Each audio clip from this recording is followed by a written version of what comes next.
to get off the stage. Oh my God, I need a... You're not starting. I'm starting. I just need to... So I'm going to read through it. I'm going to get it. Hello, good morning, everybody. Good morning. What a beautiful Sunday. Everybody's here. Everybody's finding a seat, I see. Is that what I see? I think I see that. So, I'm going to start you out with a little bit of music for a change. We're going to change things around a little bit today. This is a song, this is one of my favorite songs. It's called In the Aeroplane Over the Sea by Neutral Milk Hotel.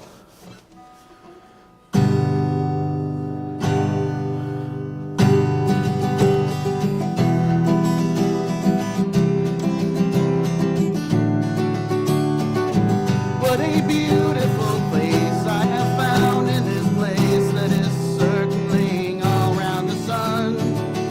What a beautiful dream that could flash on the screen in a blink of an eye and be gone from me.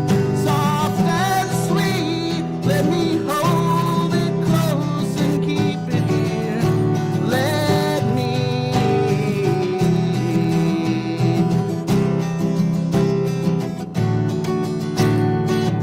And one day we will die and our ashes will fly from the aeroplane over the sea.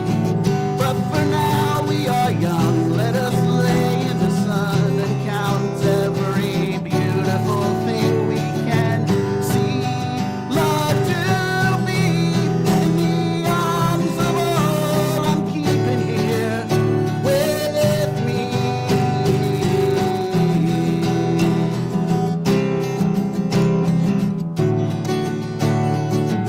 What a curious life we have found here tonight. There is music that sounds from the street. There are lights in the clouds and a ghost all around. Hear the voice as it's rolling and ringing through me.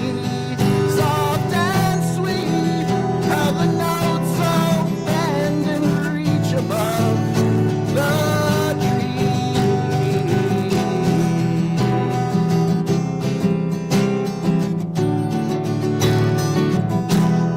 Now how I remember you, how I would push my fingers through your mouth to make those muscles move, that made your voice so smooth and sweet. But now we keep where we don't know.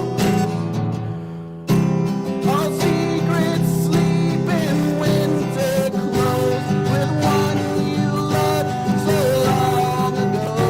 Now he don't even know his name.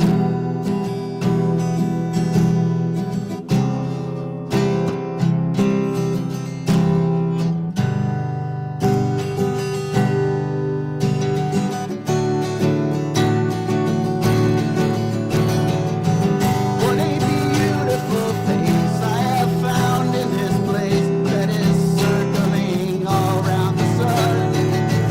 And when we meet on a crowd, I'll be laughing out loud. I'll be laughing with everyone I see. Can't believe how strange it is to be anything at all.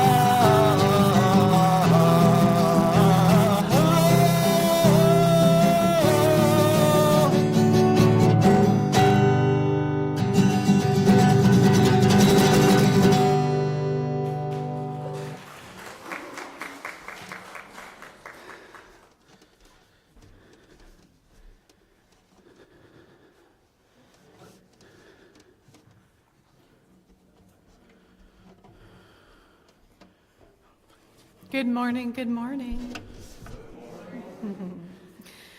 It is our custom to begin our time together with a chalice lighting, the sacred symbol of our religious tradition. Today, I invite you to say with me our chalice lighting words by Rebecca Parker. And they will be on the screen for you to read together with me. With the kindling of this flame, we reaffirm our commitment to accept life's gifts with grace and gratitude, and to use them to bless the world in the spirit of love.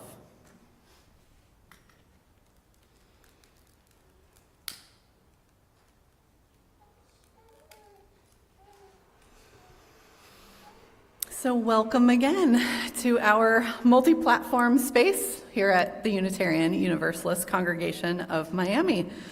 As a member of the Unitarian Universalist Association, we bring a liberal religious voice to the great city of Miami and beyond, a city we acknowledge that sits on the traditional lands of the Tequesta, the Seminole, and the Miccosukee. I'm Christine Hughes Pontier, your worship associate for today. My pronouns are she, her. I am a white cisgender woman. I'm wearing a black dress today. Up on the chancel with me is actually no one. Derrick is going to be popping in. We're very, very grateful to have them with us today, leading service. And I believe Chris and Jane running our live stream, so thanks to them. So currently our Sunday services are guided by the worship committee, whose purpose is to support and strengthen our shared ministry. So services will be led by voices from the Miami community, the Unitarian Universalist faith, and we are committed to nurturing and uplifting the spiritual leadership of individuals in our own congregation.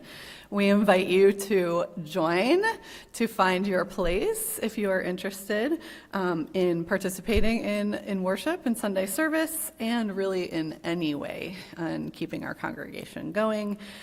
You can find us on all the socials. You can email us, talk to us, just, let us know you're interested in finding that right place for you. And I'm going to invite Derrick up. Hello. Me again. Okay, we are going to, once again, do something a little different. If the slide will come up for our first singing together. Okay, so this song might be somewhat familiar to some of you. It's based on a Christian song, but a wonderful UU minister by the name of David Ruffin, who is just a wonderful, wonderful person, rewrote the lyrics to sing at the Sanctuary Boston, which is this sort of, I don't know how you would describe Sanctuary Boston. It's kind of this like really communal musical community in Boston, obviously. But so we are going to sing the updated lyrics, which are on the next slide. All right, here we go. I'll do it once through, just so you can kind of get the melody, and then feel free to join in as you feel called. Is that it?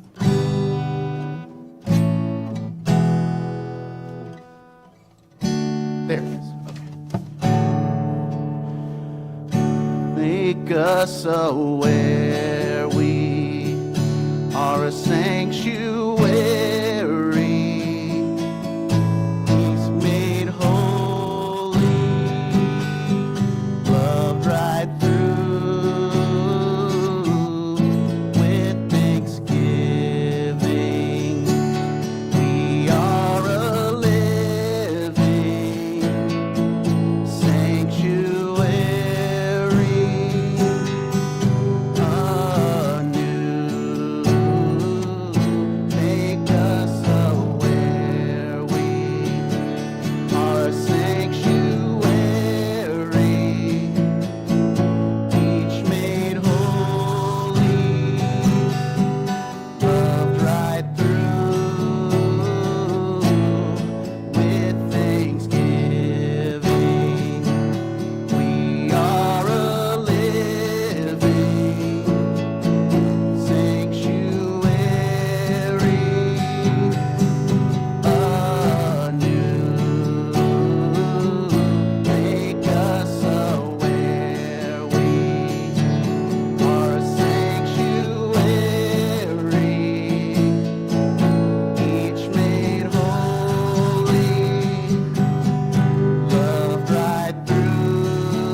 Thank you for bearing with me through that awkward transition. Okay. Good morning, everybody. How are you doing? Tired? Yeah, that's kind of, yeah. It's where we're at. So today I want to talk about, as we move to the next slide, I want to talk about Adam and Eve in the Garden of Eden. I know, blah. Bible study in my UU church. What is the meaning of this? Just bear with me, because we're going to have a little bit of fun deconstructing this problematic story. So, God creates heaven and earth, etc., and then plants a garden in Eden, fills it with plants and animals, and puts Adam and Eve there to, chill and vibe. And there's these two special trees, the tree of life and the tree of knowledge of good and evil. But God tells Adam not to eat from the tree of knowledge, because if he does, he will die. But then there's this snake. I think he's also the devil or something, but anyway. He talks to Eve and tells her, God lied. They won't die if they eat from the tree of knowledge, but rather they will, quote, be like God, knowing good and evil. And you know something? He was right. So Eve gives some fruit to Adam, and they both gain knowledge of good and evil, which really ticks off God for some reason. He's all, next thing you know, they'll eat from the tree of life and become immortal, so he throws them out of the garden, puts a bunch of curses on them, and, well, at least he makes some nice clothes for them, so that's kind of nice. But anyway, so in Christianity, right, this is sort of the basis of original sin, the idea that because of this first sin of eating the fruit, and by the way, the Bible never says anything about an apple. Little Bible trivia for you. It's more likely that it was actually a pomegranate, but anyway.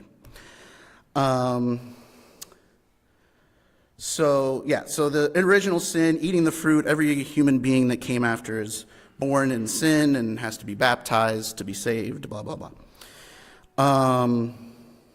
But that was loud.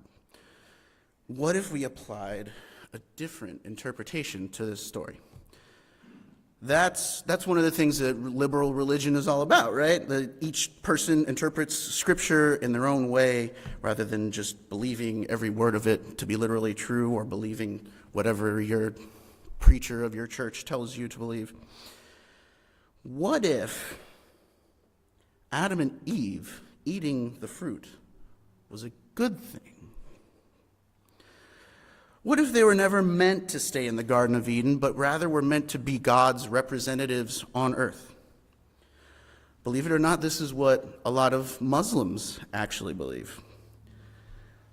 And think about it. God straight up lies to Adam and Eve, but the devil tells them the truth.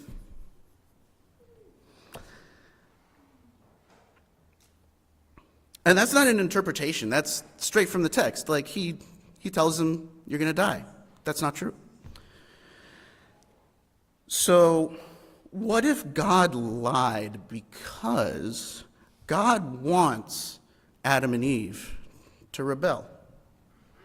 What if God wants our rebellion, wants us to question and challenge and co-create our own theologies and cosmologies in tandem with God? Sounds like our kind of God, right? Something to think about.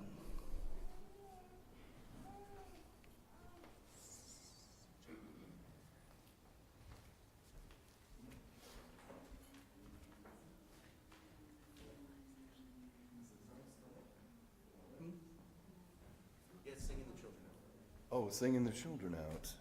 Okay.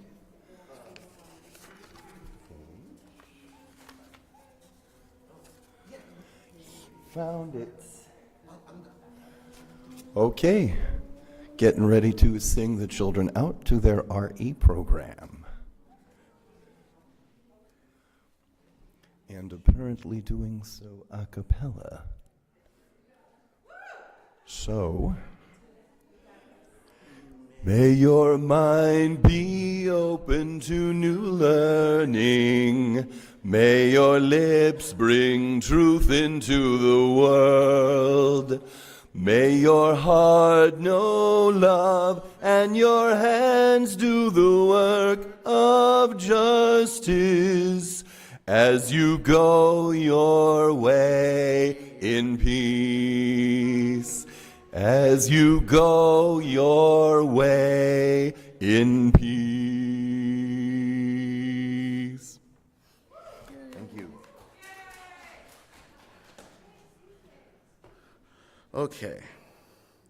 We will now share the joys and sorrows in our hearts.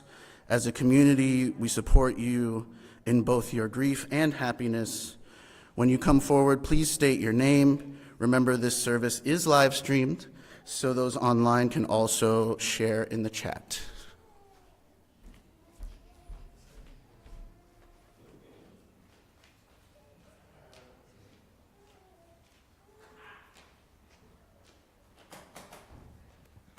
Stager. Hello. Hello. Check, check, check, check, check. Check, check, check, check, check, check. Receiver one up. Receiver one up. Up, hello, check, check, check. There we go. All right. Bob, take it away. Thank you. I'm Bob Jacober, and I took a writing course, and the director of the course said, write a short story in 100 words or less. So here's my short story. I write poetry as a hobby, bad poetry. A glorious sunrise fills my bedroom with golden light. It tells me, get up, I am the end of this night. I love this morning time. It urges me to write, perhaps of dreams I had during my restless, sleepy night. I do my morning exercise to use every muscle I've got, so I will be able to make my coffee sweet and strong and hot. After I meditate and pick up my pad and pen, I do my best to write a poem using only words counting up to 10 times 10 and get you used to smile again.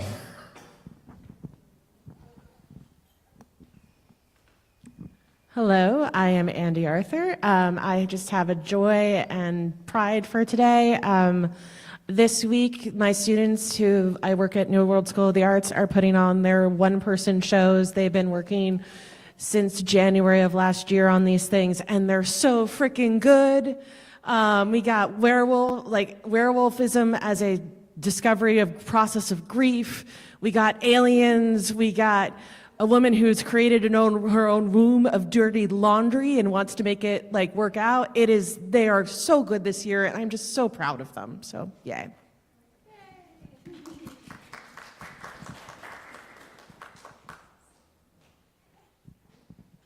Ooh, short today. For all the joys spoken here and all those left unspoken.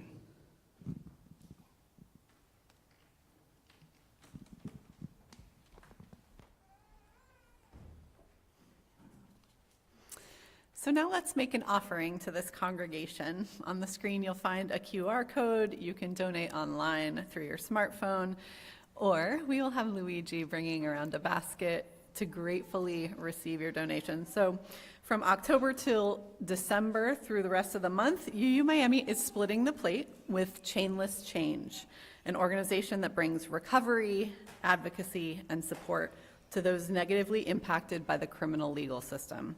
So let's give an offering to sustain and strengthen this place and the work that we do in the world.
Now, I invite you to find a comfortable space. Feel the ground, the floor beneath your feet, the chair beneath you. Close your eyes if that helps you, or don't. And listen to these words from ancient Christian theologian Pseudo-Dionysius.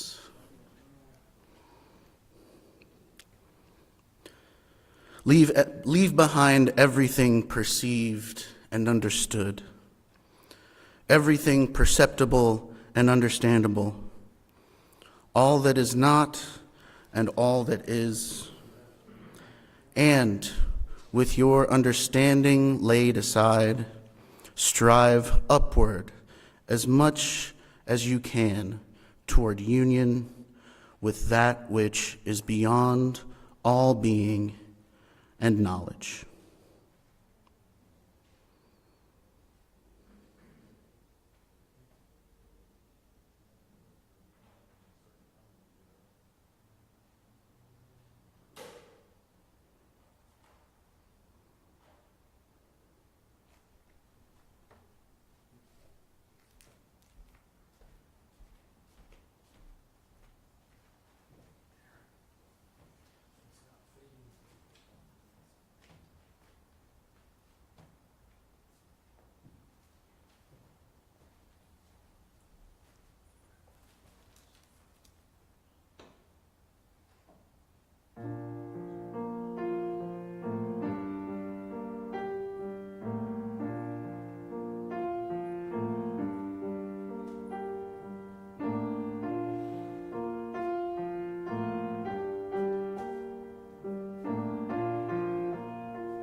How am I supposed to follow that? Leonard Cohen, man.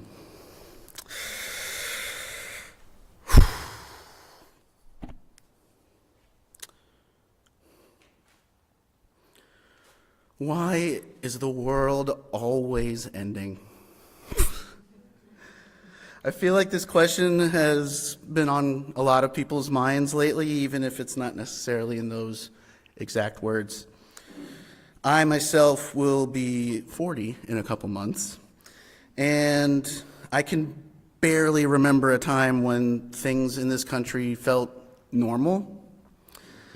There's a running joke, especially among millennials, that we're tired of living through unprecedented times, and we'd like to have some precedented times.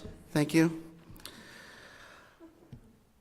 And so more and more I find myself sitting with this question, why is the world always ending? And ultimately, perhaps even annoyingly, the answer always comes back the same. Because every ending is a new beginning.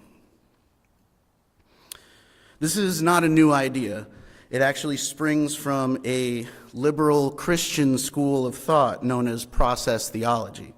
Basically, the idea that all theological concepts are processes and they're always in process. And that applies to the so-called end times as well. The world is always ending, and the world is always being reborn. There is chaos and upheaval and even destruction in that, but there is also a wealth of opportunity to build a better world, even in times when it seems impossible. We, as Unitarian Universalists, as well as all of us religious liberals of all liberal faith traditions, have ourselves a great moment of opportunity before us. Now more than ever, the world is crying out for our healing message of justice, compassion, reason, joy, and love. And if we can rise to meet that need, I truly believe we can change the world. Now, more than ever, we need a liberal religious revival. And let me just be clear, when I say liberal religious revival, I'm not just talking about a rise of religious people who vote Democrat or are politically progressive. I'm talking about liberal religion, a long tradition built on freedom from dogma, humility, love, and hospitality, drawing from reason and critical engagement as much as from intuition and spirit, with the free and responsible search for truth and meaning at its very core. There are spiritually and theologically liberal elements in all the religions of the world, including Christianity, and it's long past time for us to come out of the woodwork and make our voices heard. Sadly, in recent history, liberals and progressives have become increasingly non-religious, even skeptical, if not outright contemptuous toward all religion. For some valid reasons, to be fair. But there was a time in this country when liberal religion was actually a prominent force in our society. A time when Clarence Darrow and William Jennings Bryan went toe-to-toe during the Scopes trial over teaching evolution in schools, and Darrow called Bryan to the stand and verbally eviscerated him for what Darrow called fool beliefs that no intelligent Christian on earth believes. But the fundamentalist evangelicals pushed back and began a campaign to not only become a dominant voice in religious discourse, but in civic discourse as well. Now I believe we are called to do the same. To speak earnestly on matters of faith in liberal terms, and to speak prophetically to the moral and ethical issues of our times in religious and spiritual terms. To show political liberals and progressives that there is a different face of religion, deeply rooted in love and reason and justice, and that together we can change the face of religion, and if we do that, we can change the world. I truly believe all of us are called in this moment to be liberal religious evangelists. Because, as opposed to the Christian movement known as evangelicalism, evangelism at its core just means spreading the good news. And we have so much good news to spread, and so many people who have not yet the ears to hear. That means each and every one of us speaking candidly and unabashedly to our family, friends, and neighbors about our faith and the people it calls us to be, and the values and beliefs it calls us to hold dear and true. And also calling upon our leaders and luminaries to go out in the world and proclaim the healing message of liberal religion, not to mention shaping a world where they can do that without fear of alienating their supporters. However, talking is not enough. I know you use love to talk. But this moment is a call to action. I've been thinking a lot about how we ended up here and what we can do about it. And the thing that I always keep coming back to is something called mutual aid. For those who don't know, this term was popularized by the great anarchist philosopher Peter Kropotkin. And it describes an organizational model where voluntary, collaborative exchanges of resources and services for common benefit take place among community members to overcome social, economic, and political barriers to meeting common needs. Let's face it, our institutions have failed us. Not just in this moment, by the way, but repeatedly for decades, if not centuries. And when institutions fail, the only option is to build new systems that make the old, broken, decaying ones obsolete. For instance, maybe the number one reason we've ended up here, at least in my opinion, is education. There has been a huge misinformation apparatus being built for decades by those who seek to control and dominate this country, and one of the key aspects of this strategy is the sustained attacks on public education we've been seeing throughout those decades. Now it's gotten to the point where, according to recent studies, 21%, 1 out of 5 U.S. adults between the ages of 16 and 65 is illiterate. And we wonder how we got here. Other studies have directly linked misinformation to the result of last month's election, with people who were unable to correctly answer a handful of basic political questions overwhelmingly leaning toward one particular candidate. You can probably guess which one. Clearly, no one is going to solve this problem for us, and so we are called to build new systems of education, not just to provide people with correct information, which can easily be combated with misinformation, but to cultivate the critical thinking skills necessary to discern the truth from the lies. One thing that we as Unitarian Universalists and all us religious liberals can also do is turn the mic off, is something that we have always done something that we're actually relatively well known for, which is to be a sanctuary. Unitarian Universalism has always provided sanctuary for many, particularly those escaping oppressive, conservative Christian traditions, who crave a source of spirituality and community without all the fundamentalist baggage that often comes with it. In these times, we are called to so much more.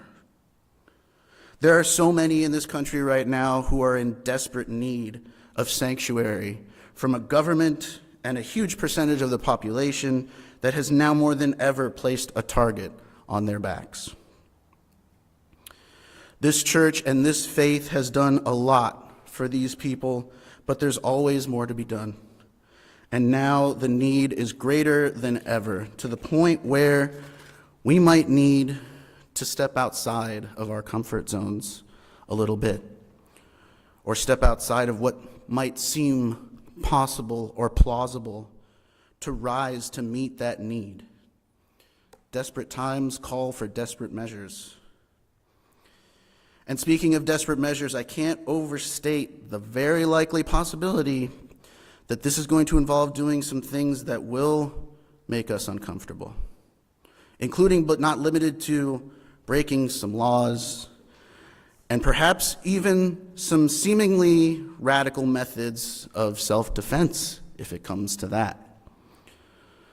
Reverend Dr. Martin Luther King Jr. once wrote, "One has not only a legal but a moral responsibility to obey just laws. Conversely, one has a moral responsibility to disobey unjust laws." Religious liberals have a centuries-long tradition of spitting in the face of unjust laws.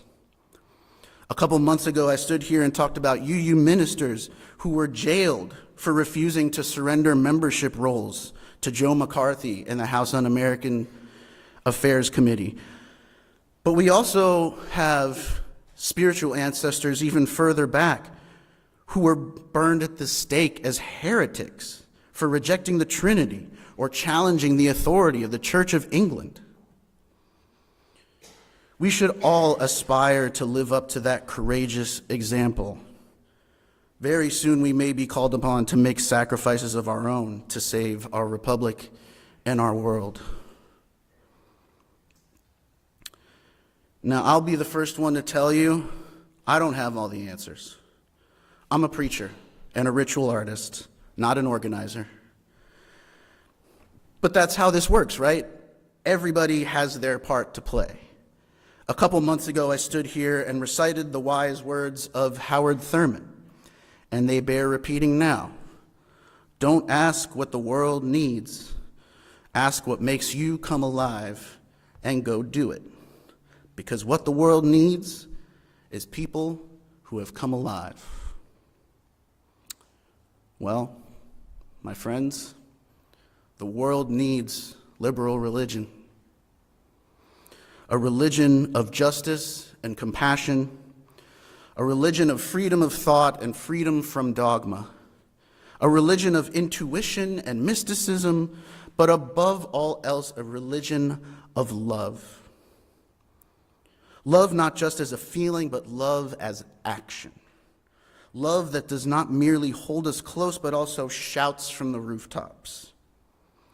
The unconditional, divine love that lives in each one of us, crying out to be unleashed on a world that is both ending and beginning.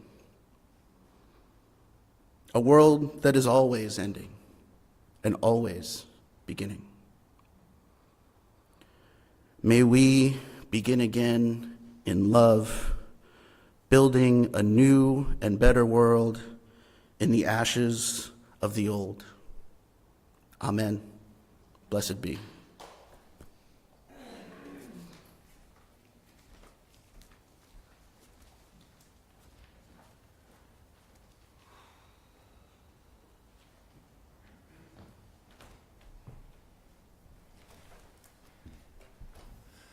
Our hymn today is from the Gray Hymnal, Words are on screen, but it is number 121 in the gray hymnal, We'll Build a Land. We'll be doing verses 1 and 3.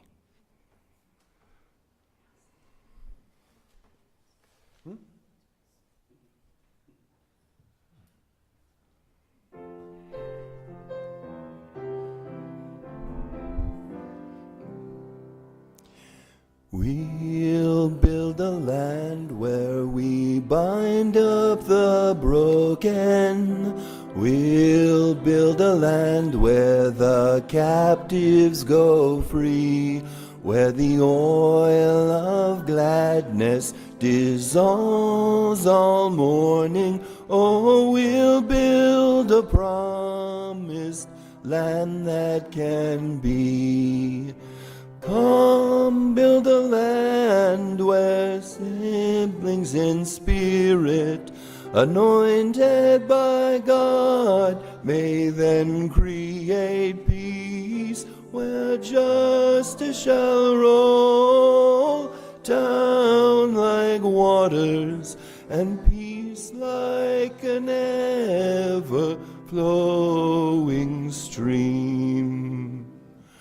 We'll build a land building up ancient cities, raising up devastations from old, restoring ruins of generations. Oh, we'll build a land of people so bold. Come, build a land where siblings in spirit, anointed by God, may then create peace, where justice shall roll down like waters, and peace like an ever-flowing stream.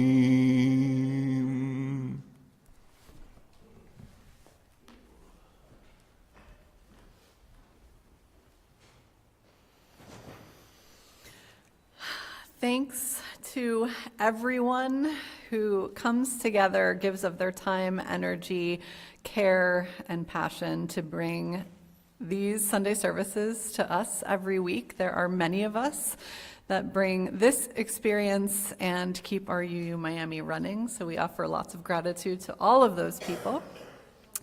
We offer a special gratitude today to Derrick for leading service, for CJ for leading hymns. Thank you so much. And Hazel Musto, our guest pianist today. And for Chris, who is learning the live stream, assisted by Jane today. Thanks to everybody for everything that you all do to make this place the beautiful community that it is. So we invite you to join us for lunch. I believe thanks to Janice and Kat, as always, back there helping to bring us something yummy to have a little time to chat and check in with each other after service. So I welcome you to join us. Then after lunch in the Emerson Room, we'll have our Peace for Palestine Israel community group to offer space to explore our thoughts, feelings, and possible positive action surrounding the Israel and Palestine tragedy. A reminder that if you're interested in worship committee, maybe you want to do a reading one Sunday, maybe you want to help with the offering, whatever it may be, you are welcome. We're having a worship committee meeting Monday the 9th at 7 p.m. It's by Zoom, so you can join from wherever you are. And yeah, this is where we kind of share ideas for Sunday services. We figure out all of the amazing volunteer roles, and we welcome you to join. Thank you, Christy. Oh, thank you, Bob. So next Sunday, get ready. It's our winter pageant. Join us for a celebration of the season with our kids. It's an intergen event that will bring the magic of the holidays to life with an enchanting puppet show. You know, our Director of Religious Exploration, Jessica Lamb, is an incredible creative. Puppetry is one of her areas of, great passion and expertise, and so the kids are going to put on a puppet show. So we're going to follow the journey of young MJ as they discover the true spirit of the winter holidays, guided by the vibrant voices and hands of our young puppeteers and volunteers. And if there's any adults who want to help with the puppeteering next week, let us know. Let's see, on the 17th, we will have our Blue Christmas service. So sometimes the holidays aren't all happy and wonderful, beautiful. Sometimes we can feel sad and lonely or anxious during the holiday season when everyone else seems like they're filled with joy and anticipation. And so the Blue Christmas service is a place to hold those feelings, right? We'll gather to honor those blue feelings. And if you'd like to share a reading or a poem, email us. That service will be led by Reverend Dr. Catherine Cullen. A reminder that every Sunday we're still collecting for Chainless Change. You might have heard of them in our offering. In addition to splitting the plate, we are also gathering items for folks who are returning into life, emerging from jails and prisons. So some, basic things, lots of personal care items, and you can see it on the table in the back. Feel free to bring some with you on any Sunday in December. We're still gathering for those. And I'm going to invite Derrick back up. Oh, just kidding. Luigi has something. So some of you may have noticed that John Bost is not with us this Sunday. He fell, Askinson, yeah. John Askinson. He's at Jackson Lynn Rehab, making a steady recovery. He's in room 810. He doesn't want visitors, but he would appreciate a call if you're up to it. So thank you.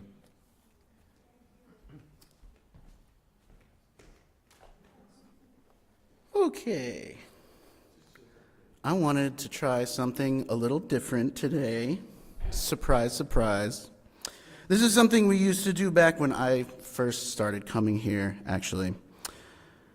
So everybody come together to try to get like up front here so we can get you on camera.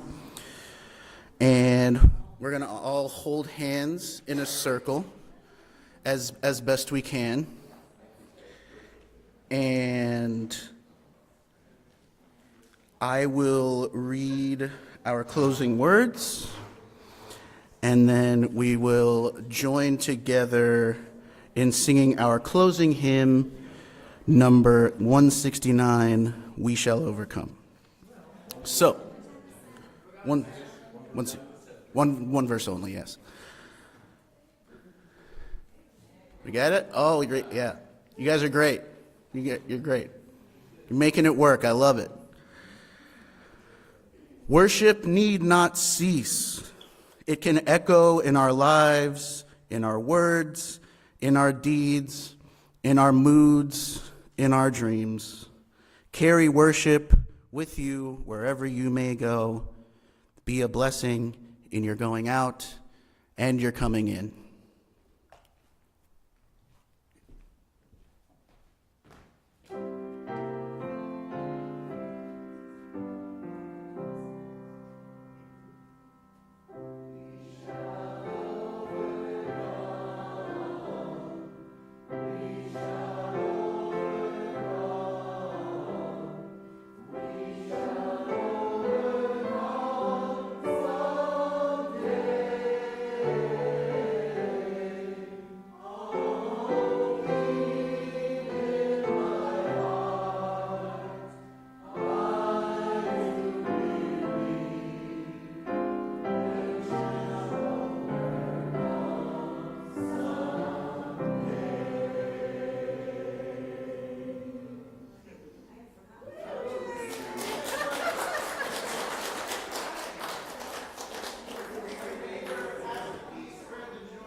get self-conscious about how sweaty my hands are when we do that. That is my least favorite tradition.